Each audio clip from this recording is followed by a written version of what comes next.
अस्सलामुअलैकुम यासिर। वालेकुम सलाम। कैसे हैं मिर्जा भाई? बस अल्लाह का करम। मैं तो ये कह रहा था कि आप माशाल्लाह से हर दफ़ा अप्लाई, आपने एक दो दफ़ा अप्लाई किया, टेलीफोन लाइन पर आप हमारे साथ हैं, स्काइप पे नहीं है। आपने एक दो दफ़ा अप्लाई किया, लेकिन क्रिकेट बोर्ड, आप भी तो इंग्लैंड में रहते हैं, आपको क्यों नहीं लिफ्ट कराता? सुना है क्रिकेट बोर्ड गैर मुल्की लोगों को ज़्यादा लिफ्ट कराता है।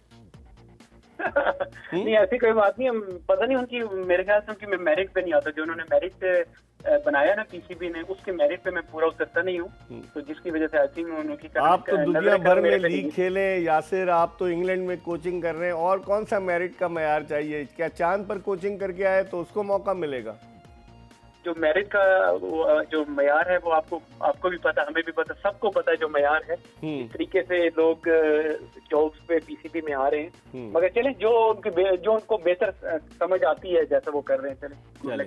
अच्छा यासिर, अब हम आपसे दो चीज़ों पे बात करेंगे। एक तो पाकिस्तानी टीम का न्यूजीलैंड का दौरा है, 35 खिलाड़ियों के नामों का ऐलान किया गया है, और उन 35 खिलाड़ियों में दो टीमें उनसे बनाई जाएंगी। सबसे पहले तो लोग ये कह रहे हैं कि क्या ही अच्छा होता कि पाकिस्तान क्रिकेट बोर्ड कहता है कि ये टीम पाकिस्तान की सीनियर टीम है, ये टीम पाकिस्तान की शाहीन्स है। तो आपकी क्या राय है इस हवाले से?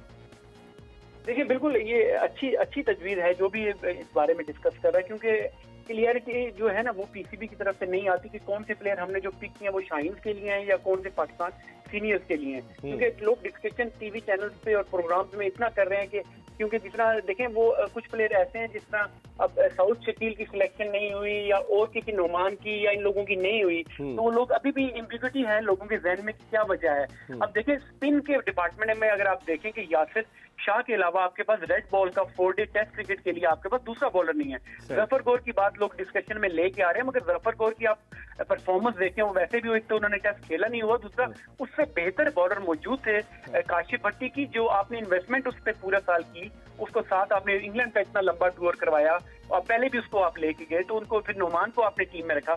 उन दोनों के ऊपर अगर जफर गौर को आप लेके आते हैं तो ये चीजें क्लियर नहीं है जो जितना आपने बात की कि शाहीन के कौन से प्लेयर हैं या सीनियर टीम के कौन से प्लेयर हैं। लेकिन वो बात बहुत आसान हो गया ना कि अगर 35 आपने अनाउंस कर दिए, 2-4 रह गए। असद शफीक 72 टेस्ट मैचेस मुसलसल खेले, लेकिन लोग इस पे सवाल उठाते हैं कि अगर असद शफीक को आपने ड्रॉप किया, एक तो न्यूजीलैंड में तजुर्बाकार बैट्समैन की ज़रूरत होगी, वहाँ की विकेट्स, फिर वहाँ बहुत तेज़ हवा चलती है, गेंद स्विंग होता है, सीम होता है, वहाँ पर आप यंगस्टर्स को लेकर गए। आपकी क्या राय है? अगर असद शफीक ने ख़राब परफॉर्म किया था तो फ़खर जमान ने भी 45 रन बनाए 3 T20 इंटरनेशनल मैचेस में, तो उनको तो टीम में रखा गया। आप समझते हैं ये डबल स्टैंडर्ड है? पर देखिए, मैंने प्रेस कॉन्फ्रेंस मिसबा की सुनी थी, तो उसमें मुझे भी ऐसा लगा कि जब वो क्लियर लोगों ने, जो जर्नलिस्ट ने सवाल उनसे पूछा था असद शफीक के बारे में, तो वो क्लियर एक चीज बता नहीं सके। क्योंकि अब जिस आपने बात की कि अगर बैड परफॉर्मेंस है तो फखर जमान की भी है, फहीम अशरफ की भी इतनी अच्छी परफॉर्मेंस नहीं है, तो वो किस बेसिस पे टीम में है? अगर असद शफीक पे अगर आप उसको ड्रॉप कर सकते हैं, बिल्कुल सही बात है कि इतना इंपॉर्टेंट टूर है, असद शफीक को एक और मौका देना चाहिए। स्पेशली आपको एक्सपीरियंस जब चाहिए न्यूजीलैंड जैसी टीम के खिलाफ मुश्किल कंडीशन में, तो असद शफीक को बुरी चॉइस नहीं थे। अगर आप उनकी रिसेंट परफॉर्मेंस अगर आप देखें, उन्होंने परफॉर्म बिल्कुल नहीं किया। इवन डोमेस्टिक क्रिकेट में भी अगर आप देखें, T20 वो खेले, 4 डे क्रिकेट खेले, उस तरह की परफॉर्मेंस उनकी नहीं थी। मगर जिस आप बात करेंगे फहीम अशरफ भी अगर टीम में, अगर बैड परफॉर्मेंस की वजह से टीम में रह सकते हैं, तो व्हाई नॉट असद शफीक? इफ्तिखार अहमद को बचाया यासिर। आप हकीकत की निगाह से देखें, 320 नहीं खिलाए T20 उन्हें, जब वो फेल हो गए आखिरी वनडे में।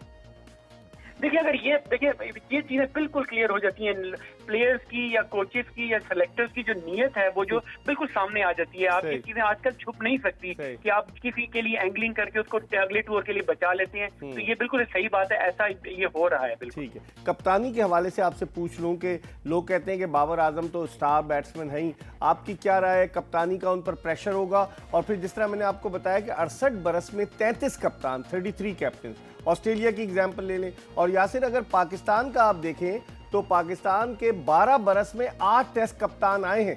अगर आप शुरू करें शोएब मलिक, फिर यूनुस खान, फिर मोहम्मद यूसुफ, फिर मोहम्मद यूसुफ के बाद आ गए शाहिद आफरीदी, सलमान बट, उसके अलावा मिसबाउल हक, अजहर अली, सरफराज अहमद। कैसे देखते हैं आप इसे?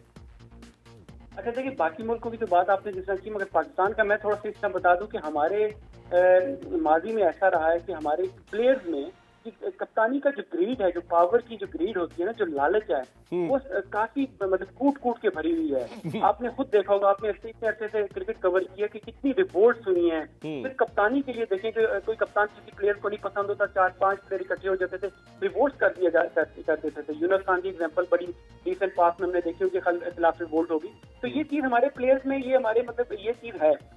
बाबर आजम की अगर आप बात करें तो देखिए, कप्तानी के लिए जो लवाजमात होते हैं किसी भी कप्तान के लिए, उनमें सबसे अच्छी बड़ी जो चीजें होती है उसमें इंटेग्रिटी होती है, जो बाबर आजम में बिल्कुल हम समझते हैं कि वो इस काबिल हैं। उनकी रिस्पेक्ट है, वो प्लेयर की रिस्पेक्ट करना जानते हैं, जूनियर की, सीनियर की, और वो पैशनेट भी हैं कप्तानी के लिए। तो उस हिसाब से अगर देखा जाए तो बाबर आजम उस चीज को पूरा करते हैं। इंपॉर्टेंट चीज देखने वाली ये होगी कि पाकिस्तान क्रिकेट बोर्ड बाबर आजम को कितना बैक करता है इस डिसीजन पे, क्योंकि हमने पास्ट में देखा कि उन्होंने 1-2 सीरीज बुरी किसी भी कप्तान की अगर हो जाए तो वो चेंज कर देते हैं। तो आई थिंक कि बाबर आजम पे ये है कि उस पे पाकिस्तान क्रिकेट बोर्ड की बैकिंग बहुत इंपॉर्टेंट होगी। बाबर आजम में ये चीज क्वालिटी जिसका मैंने आपको पहले गिनवाई ये है, और ऑनेस्ट होना चाहिए। हमारे पास में हमने ये देखा है कि हमारे जो कप्तान या कोचेज होते हैं वो अपने प्लेयर के साथ ऑनेस्ट नहीं होते, फेस पे कुछ होते हैं, चेहरे पे कुछ होते हैं, पीछे कुछ होते हैं। तो ये चीजें हमारे क्रिकेट से निकालनी चाहिए, कप्तानों में से, कोचेज में से ये चीजें निकालनी।